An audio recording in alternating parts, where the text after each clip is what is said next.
अरे बर्फ फेंको बर्फ। जगदीप भाई बर्फ उठाए देखिए, कापूस है, कापूस की तरह है एकदम, ये कापूस की तरह एकदम। ये है वो हॉस्टल जहाँ हमने रेंट पे कमरा ले रखा है। बहुत कॉस्टली है, बहुत ज़्यादा। ये मेरे साथ के हैं दो आजमगढ़ से, ये आइटम वो आए मजा है। नमस्कार सभी भाइयों को। मैं जगदीप कुमार, मेरे साथ अजय और आजमुद्दीन खान भाई जो आजमगढ़ से हैं। अजय भी आजमगढ़ से हैं, मैं जलंधर से हूँ। हम बेसिक 3 तारीख को इंडिया से रशिया आए थे। जो हमारे बच्चे फंसे हुए हैं, जहाँ मेरा ब्रदर फंसा हुआ है, इसके मामा फंसे हुए हैं, भाई का छोटा भाई फंसा हुआ है।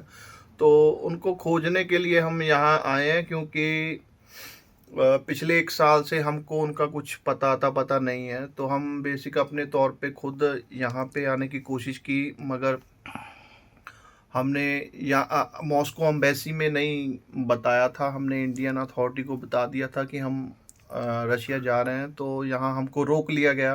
तो उसके बाद 4-5 घंटे बाद उन्होंने हमको छोड़ा, क्योंकि वो भी तब छोड़ा जब हमने इंडियन एम्बेसी को यहाँ पे बोला कि हम लोग ऐसे ऐसे करके अपनों की खोज में यहाँ रशिया आए हैं मॉस्को में। तो हमको उन्होंने आके छुड़वाया है।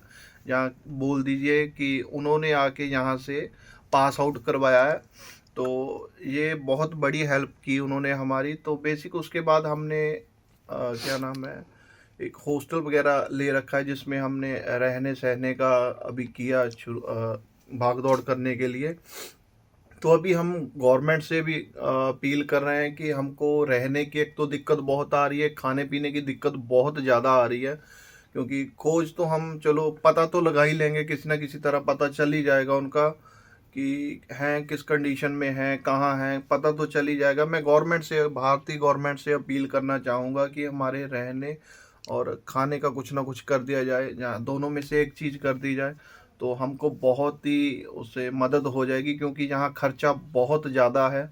तो मैं फिर अपनी मोदी सरकार जी से हाथ जोड़ के विनती करता हूँ कि हमको कुछ ना कुछ हेल्प कर दिया जाए। मेरा ब्रदर जो है पिछले 1-1.5 साल से मिसिंग है। ऐसे ही सब बारी बारी मिसिंग, तकरीबन इतना टाइम ही सभी को हो चुका है। इनके फादर की तो डेथ भी हो चुकी है जून में हमारे फादर, मैं अजय आजमगढ़ यूपी से हूँ, और हम लोग 3 तारीख को रसिया आए। एयरपोर्ट पे हमें रोक लिया गया 5 से 6 घंटे। फिर हमने एम्बेसी को कॉल की, एम्बेसी वहाँ पे आई, एम्बेसी हम लोगों को वहाँ से निकलवाई। मैं एम्बेसी का इतना शुक्रिया अदा करता हूँ। और उसके बाद हम लोग एक होटल अरेंज किए हैं, जिसका रेंट बहुत कॉस्टली है। हम लोग यहाँ पे खाने पीने की बहुत दिक्कत हो रही है, और रहने का जो रूम रेंट है वो भी हम लोगों को बहुत महंगा पड़ रहा है। मैं मोदी सरकार, विदेश मंत्रालय से अपील लगा रहा हूँ इंडिया के, कि हमारे यहाँ रहने खाने का व्यवस्था करे, और हमें एक गाइडेंस और ट्रांसलेटर का व्यवस्था करें, ताकि हम अपने यहाँ जो मिलिट्री हेडक्वार्टर्स हैं, जहाँ हम अपने फादर का डेथ सर्टिफिकेट लाए हैं, वहाँ पे दिखा करके सबमिट करके डॉक्यूमेंट, अपना कंपनसेशन का जो मेरा है वो मैं क्लियर करूँ। फिर उसके बाद जितने भाई लोग फंसे हुए हैं उनका पता कुछ लोग बताए, मिलिट्री यहाँ की बताए कि वो कहाँ पे हैं या नहीं हैं, जो है वो क्लियर करके हमें दे।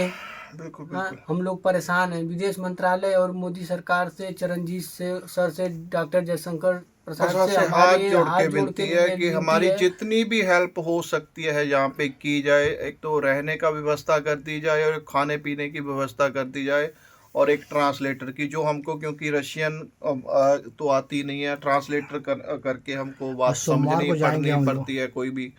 तो उसके बाद देखते हैं आगे। अभी बेसिक हमारी हाथ जोड़ के मोदी सरकार से और अपने विदेश मंत्रालय से रिक्वेस्ट है कि हमारी जितनी हेल्प हो सके वो कर दें।